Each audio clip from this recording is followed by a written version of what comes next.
జిల్లా కేంద్రంలోని స్థానిక ప్రియదర్శిని నగర్లో వినాయక నవరాత్రి ఉత్సవాలు ఘనంగా జరుపుకున్నారు. ప్రతిరోజు భక్తులు భక్తి శ్రద్ధలతో వినాయకుని ఆరాధిస్తున్నారు. పట్టణానికి చెందిన వేద పండితులు ఇందుర్తి ఆచార్య కళ్యాణ్ వేద మంత్రాలతో వినాయకునికి అభిషేకం, అష్టోత్తర శతనామాలు, విశేష మంగళ హారతులు, రకరకాల నైవేద్యాలు సమర్పిస్తున్నారు.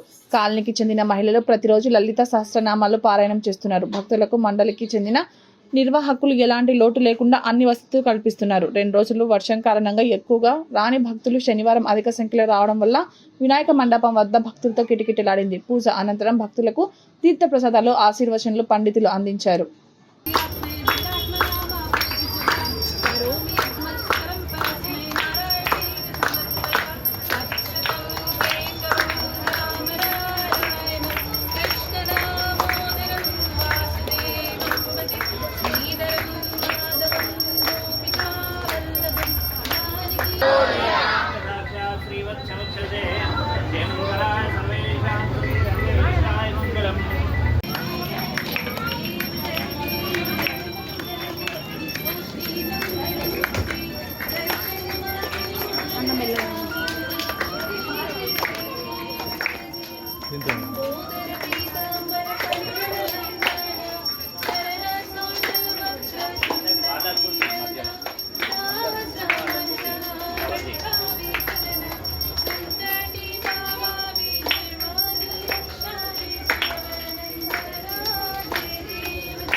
पदे पदे पापोहं पापकर्माणां पापात्माभावसम्भव सायिमा कृपया गतशरणागतवत्सला अन्यदा शरणं नास्ति त्वमेव शरणं मम तस्मात् कारुण्य